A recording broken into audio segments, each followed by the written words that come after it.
Hello दोस्तों, नमस्कार। कैसे हैं आप सब? उम्मीद है आप सभी अच्छे होंगे और आपकी तैयारी भी अच्छी चल रही होगी। दोस्तों, जैसा कि आप सभी को मालूम है कि अब हमारे चैनल का नाम थोड़ा बदल चुका है। अब हम एक और नए अंदाज के साथ आ रहे हैं दोस्तों, और एक नया नाम जो कि आप सभी को पता चल गया ही होगा। दोस्तों, नाम क्या है? नाम है द एग्जाम एक्सप्रेस। दोस्तों, क्या नाम है चैनल का? हमारे नया नाम हो गया है। आप लोग कंफ्यूज मत हो जाना, क्योंकि सबसे पहले मैंने जानकारी इसी चीज की दे दी है। जो अब हमारे चैनल का नाम बदल के हो गया है, वो हो गया है दोस्तों द एग्जाम एक्सप्रेस। क्या हो गया दोस्तों? द एग्जाम एक्सप्रेस हमारे चैनल का नाम हो गया है, क्योंकि अब हम इसमें बिल्कुल नए पैटर्न के साथ, एक नई क्लासों के साथ अपना एक स्टार्ट करने जा रहे हैं, जिसमें एसएससी जीडी वगैरह की वैकेंसी के साथ साथ और भी जितनी इंडिया लेवल की वैकेंसी होती है, एमपी की जॉब तो हम लाएंगे ही लाएंगे, उनकी भी तैयारी करवाएंगे, चाहे वो एमपी एसआई की हो, चाहे एमपीपीएससी की हो, चाहे एमपी कांस्टेबल की हो। ठीक है ना? चलिए, तो ज्यादा समय खराब ना करते हुए अपनी क्लास को स्टार्ट करते हैं। कल हमने यहाँ तक देख लिया था कि किन जिलों का समूह बुंदेलखंड क्षेत्र के अंतर्गत आता है। तो इसका जो राइट आंसर में लास्ट क्वेश्चन था टीकमगढ़, दमोह, छतरपुर बता दिया था। अब यहाँ से एक और नए क्वेश्चन के साथ हम सभी को आ जाएंगे दोस्तों, और एक और गुड न्यूज मैं आपको इसी क्लास के अंदर दूंगा दोस्तों, क्योंकि चैनल का नाम बदल चुका है कल से, यानी सोमवार से, जहां तक आपको मंडे से ये थीम्स भी चेंज हो जाएगी, और थीम्स बिल्कुल एक नए कंटेंट के साथ आएगी और एक नए अंदाज में आएगी। ठीक है ना?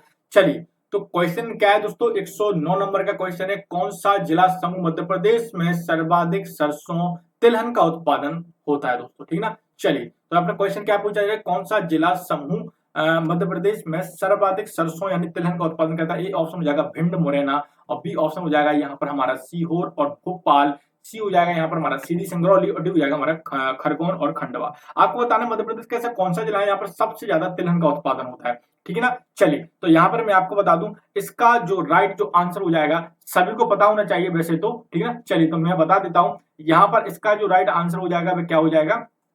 इसका राइट आंसर हो जाएगा यहाँ पर हमारा option number A is the right answer, Bhind Morena. क्या हो जाएगा? भिंड मुरैना। क्यों हो जाएगा? उसके पीछे एक रीजन है कि मध्य प्रदेश के, मैं यहीं पर लिख देता हूं, मध्य प्रदेश के उत्तर, कहां है ये, किस दिशा में? मध्य प्रदेश के उत्तर पश्चिमी जिले,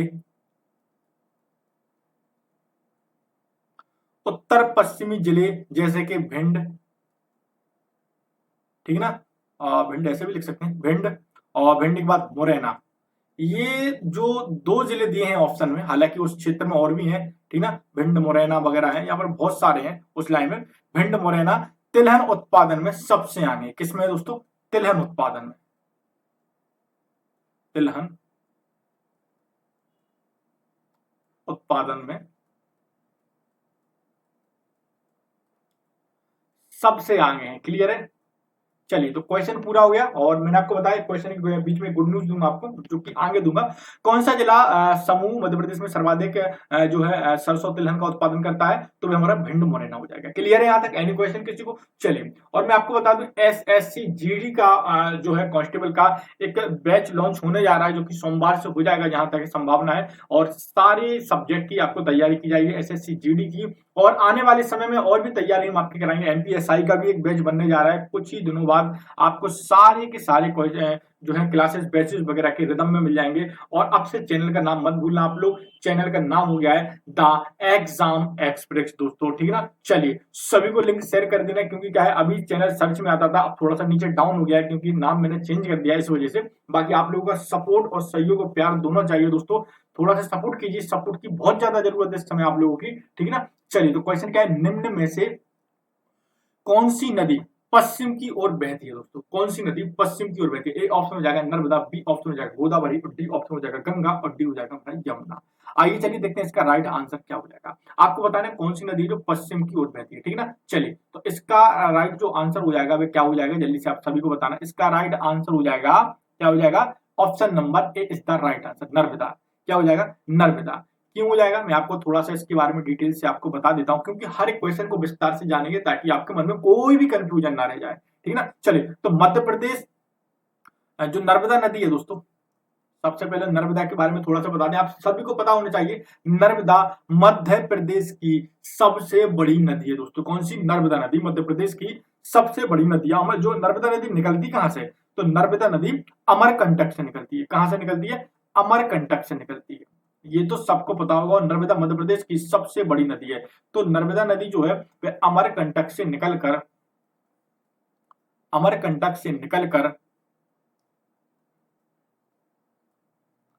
पश्चिम पश्चिम की ओर बहती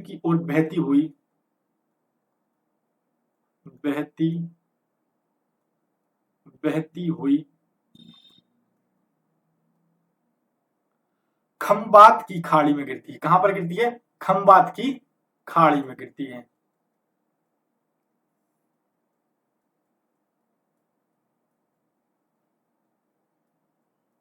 क्लियर यहां तक?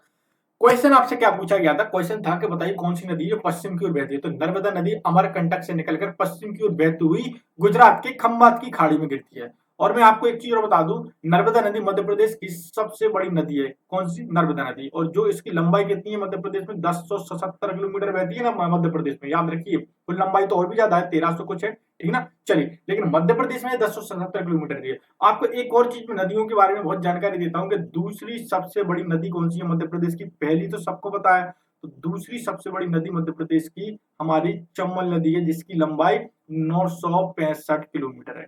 इस चीज को भी याद रखना। साथ साथ क्या होता है, सबसे बड़ी नदी तो सबको पता होता है, मध्य प्रदेश की दूसरी सबसे बड़ी जो नदी है वह हमारी चंबल नदी है। ठीक है ना? इस चीज को बिल्कुल भी आप याद रखना। अब बढ़ जाते हैं अपने अगले क्वेश्चन की ओर।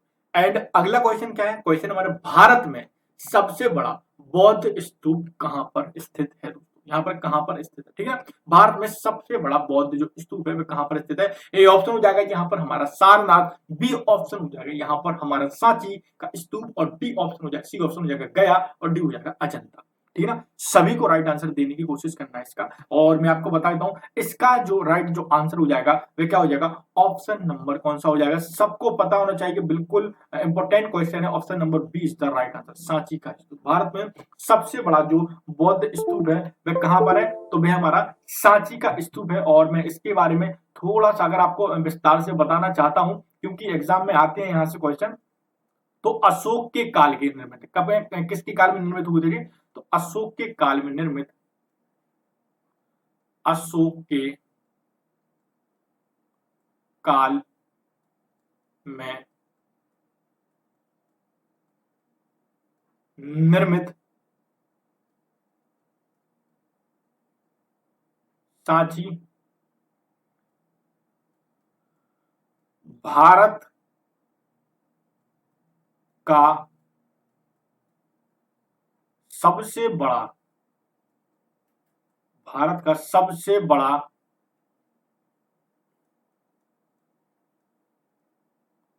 बौद्ध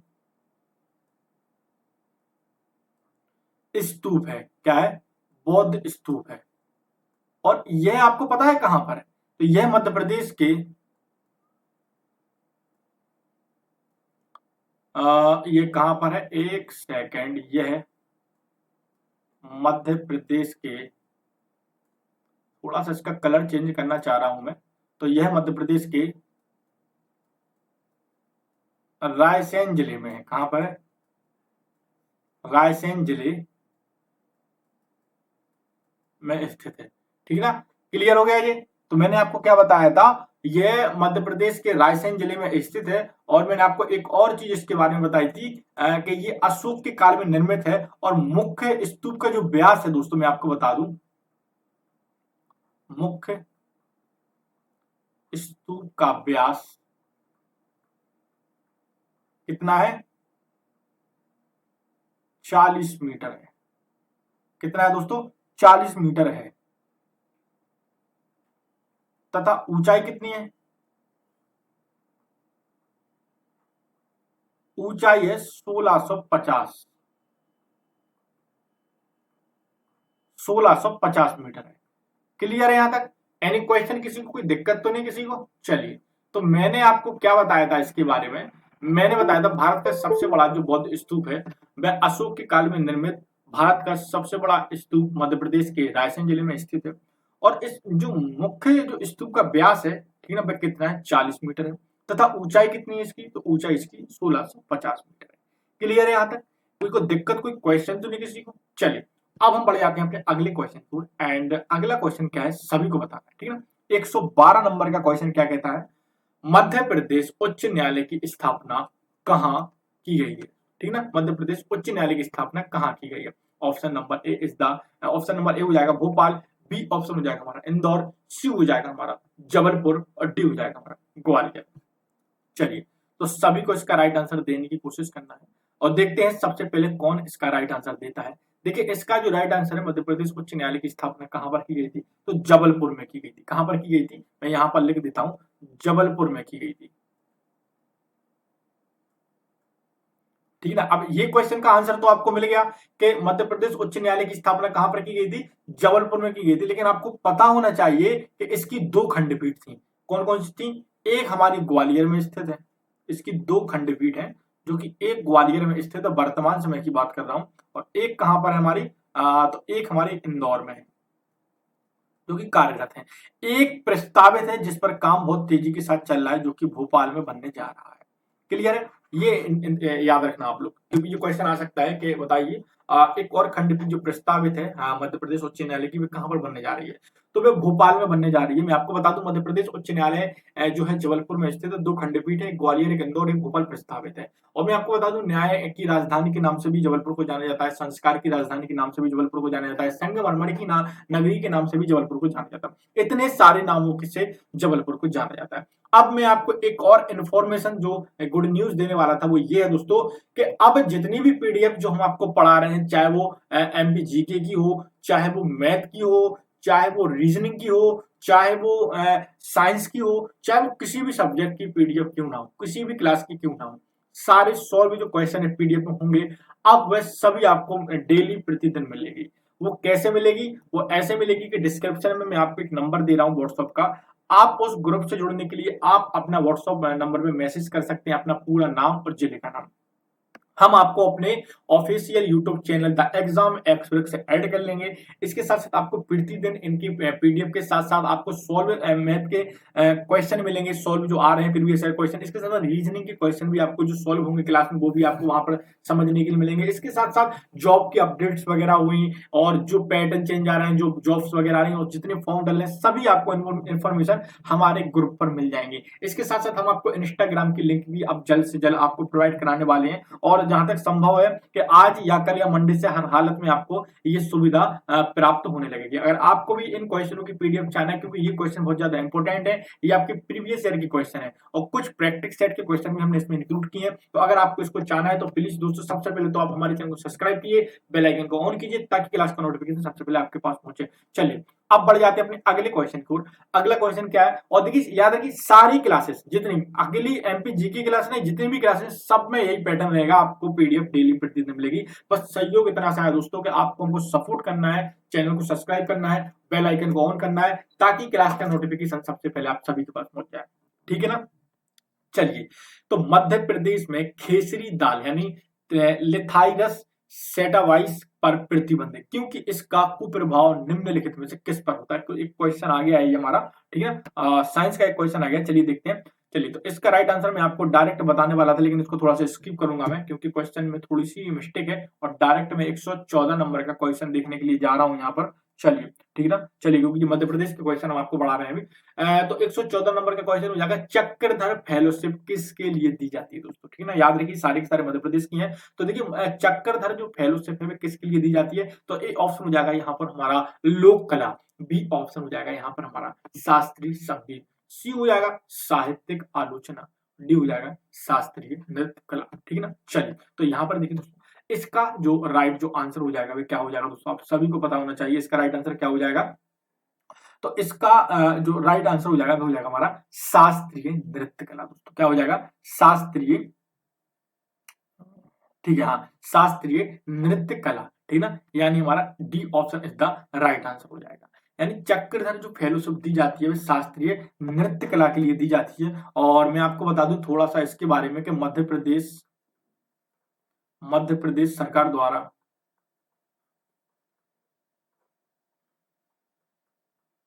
मध्य प्रदेश सरकार द्वारा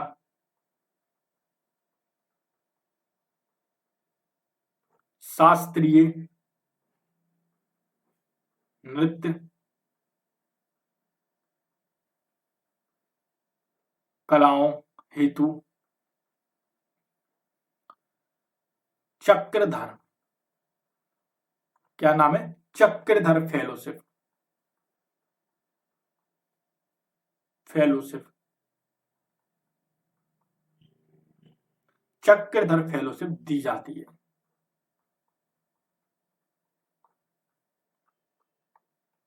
दी जाती है जो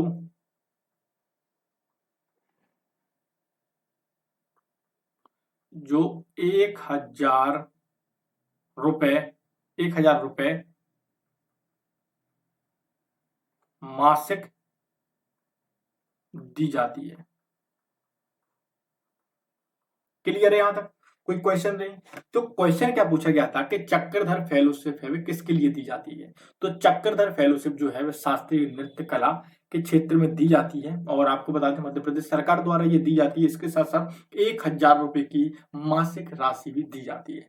क्लियर है यहां तक, कोई दिक्कत कोई क्वेश्चन तो नहीं किसी को। चलिए अब बढ़ जाते हैं हम अपने अगले क्वेश्चन की ओर, एंड अगला क्वेश्चन क्या है जल्दी से उसको भी देख लेते हैं। क्वेश्चन है 115 नंबर का जो क्वेश्चन हो जाएगा हमारा, भगोरिया हाट का संबंध किससे है दोस्तों।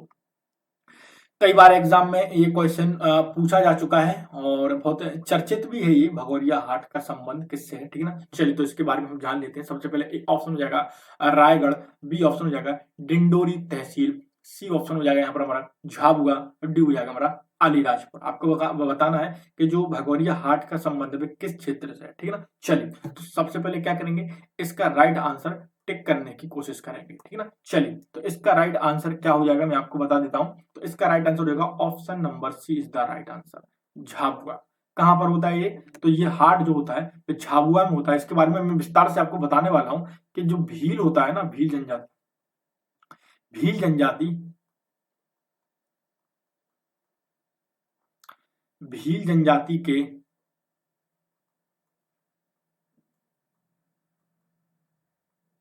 युवक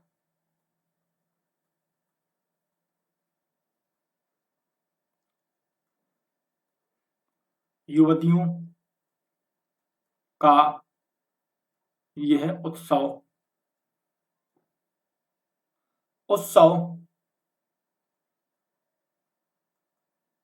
होली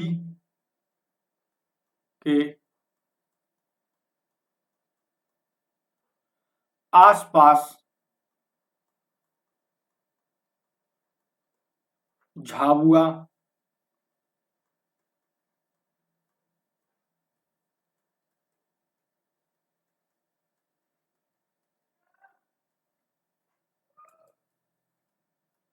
आयोजित किया जाता है। क्लियर है यहां तक, कोई क्वेश्चन कोई डाउट तो नहीं। चलिए तो इस क्वेश्चन में हमने क्या जाना, हमने आपको बताया था कि जो भगोरिया हाट का संबंध है किससे है, तो भी हमारा झाबुआ जिले से, मध्य प्रदेश के झाबुआ जिले में जो भील जनजाति के जो युवक युवतियों द्वारा एक उत्सव आयोजित किया जाता है जो कि होली के आसपास ही पड़ता होगा, ठीक है ना, उसके आसपास इसको आयोजन किया जाता है। क्लियर है यहाँ तक। चलिए क्योंकि क्या होता है कभी कभी क्वेश्चन डायरेक्ट आपसे ये पूछ लिया जाता है कि बताइए जो भगोरिया नृत्य है वह किस जनजाति के द्वारा आयोजित किया जाता है या मनाया जाता है या किया जाता है, ठीक है ना। तो किस जनजाति के लोगों के द्वारा किया जाता है, तो भील जनजाति के लोगों के द्वारा किया जाता है। किसके द्वारा किया जाता है, भील जनजाति के लोगों के द्वारा किया जाता है, ठीक है ना। चलिए अगला क्वेश्चन क्या है जल्दी से उसको भी देख लेते हैं, ठीक है ना। क्वेश्चन हमारा मध्य प्रदेश में नवनिर्मित जिलों में से नहीं है। एक ऐसा जिला आपको बताना है जो नए जिलों में से नहीं है, बहुत पुराना जिला है, ठीक है ना। ए ऑप्शन हो जाएगा नीमच, बी हो जाएगा हरदा, सी हो जाएगा बड़वानी और डी हो जाएगा इंदौर। ये भी आपको क्वेश्चन पता होना चाहिए, हालांकि नॉर्मल सा क्वेश्चन है और डायरेक्ट आपको इसका आंसर भी आना चाहिए, ठीक है ना। चलिए तो इसका जो आंसर हो जाएगा क्या हो जाएगा, तो ऑप्शन नंबर हमारा D is the right answer हो जाएगा इंदौर। इंदौर हमारे नवनिर्मित जिलों में से नहीं है, बाकी ये नीमच हरदा बड़वानी ये अभी के जिले माने कुछ साल पहले के, ठीक है ना। चलिए तो इंदौर हमारा बहुत पुराना जिला है। एनी क्वेश्चन यहां तक किसी को। अब अगले क्वेश्चन की ओर बढ़ जाते हैं, और जो 170वें नंबर का क्वेश्चन है वो बहुत महत्वपूर्ण इंपॉर्टेंट होने वाला है और आज का लास्ट क्वेश्चन भी यही होने वाला है। और मैं आपको फिर से बताना चाहता हूं दोस्तों, प्लीज अगर आपको क्लास पसंद आती है, क्वेश्चन अच्छे लगते हैं तो प्लीज चैनल को सब्सक्राइब कीजिए। आपके सपोर्ट और सहयोग की हमको जरूरत है। हमने जब चैनल शुरू किया था तो आपके सपोर्ट और सहयोग से ही हम इतने आगे तक आ पाए। भले ही हमारे बहुत छोटे से सब्सक्राइबर हो, छोटा सा परिवार हो, पर कंटेंट आपको इतने अच्छे से अच्छा देने की कोशिश करते हैं कि जो आपके एग्जाम में आए, ठीक ना। और इसी पर्पज से हमने बहुत सी क्लासेसों को स्टार्ट कर दिया है। आपको पता है रीजनिंग की क्लास भी रात 8 बजे आती है, और एक और संविधान क्लास हमने 9 बजे आपके लिए जारी चालू कर दी है, और शाम 4 बजे आपके लिए मैथ स्पेशल है, और 5 बजे एमपीजी की आती है, 7 बजे आपके लिए साइंस की आती है। इतनी सारी क्लासेस आप सभी के लिए चल रही है, बस थोड़ा सा सपोर्ट और सहयोग की आपकी जरूरत है दोस्तों। तो थोड़ा सा सपोर्ट कीजिए, सहयोग कीजिए। चलिए तो वापस आ जाते हैं और आज के लास्ट क्वेश्चन की ओर। चैनल का नाम अब से द एग्जाम एक्सप्रेस हो गया दोस्तों, ठीक ना। चले तो दूध लोटवा विवाह किस जनजाति में है दोस्तों, ठीक ना। अच्छा खासा क्वेश्चन है 170वें नंबर का, कि दूध लोटवा विवाह किस जनजाति में मनाया जाता है या होता है, ठीक ना। चलिए तो यहाँ पर देखिए दोस्तों, और ए ऑप्शन हो जाएगा भील, बी ऑप्शन हो जाएगा हमारा गोंडवा, और सी ऑप्शन हो जाएगा सहरिया, और डी हो जाएगा इनमें से कोई नहीं दोस्तों, ठीक ना।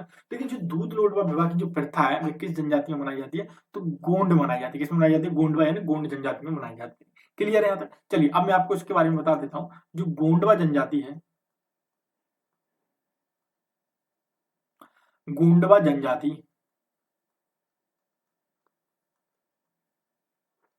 गोंडवा जनजाति में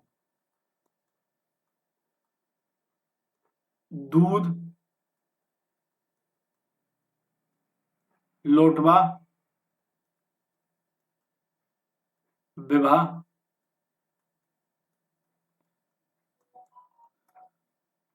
पाया जाता है। यह ममेरे या फुफेरे, ममेरे या फुफेरे भाई से विवाह होता है, भाई से विवाह होता है। क्लियर है यहाँ तक। चलिए तो क्वेश्चन क्या पूछा गया था आपसे, क्वेश्चन ये पूछा गया था कि बताइए दूध लोटवा विवाह किस जनजाति में प्रचलित है। तो दूध लोटवा विवाह हमारे गोंडवा जनजाति में प्रचलित है, और मैं आपको बता दूं इसमें होता क्या है, इसमें ममेरे या फुफेरे भाई से विवाह होता है। क्लियर है यहाँ तक। चलिए तो उम्मीद है ये क्वेश्चन आप सभी को समझ में आए होंगे, और आज की सीरीज आप सभी को कैसी लगी, क्योंकि इसके बाद नेक्स्ट क्लास हमारी साइंस की होने वाली है, और साइंस के टीचर आ भी चुके हैं, ठीक है ना। चलिए तो मिलते हैं हम कल आपसे, लेकिन एक बार फिर से आपको बताना चाहते हैं, अगर आपको इन पीडीएफ के पूरे क्वेश्चन चाहिए, पूरी पीडीएफ चाहिए, तो आप बेफिक्र हो गए, हमको एक नंबर हम आपको डिस्क्रिप्शन में देने वाले हैं, आज से या कल से हर हालत में दे देंगे। और एक चीज और बताना चाहूंगा, चैनल का अब नाम चेंज हो गया, एक और नए अंदाज में हम आपके साथ आ चुके हैं, एक और नए रूप में आपके साथ जुड़ चुके हैं, जिसका नाम हो गया द एग्जाम एक्सप्रेस। अभी आपको थीम पे सीबीसीटी दिख रहा होगा, जल्दी इसको भी हम चेंज कर देंगे। तो ठीक है ना, मिलते हैं कल हम एक और नए कंटेंट, एक और नई क्लास के साथ। जब तक दोस्तों, जय हिंद, जय भारत, नमस्कार।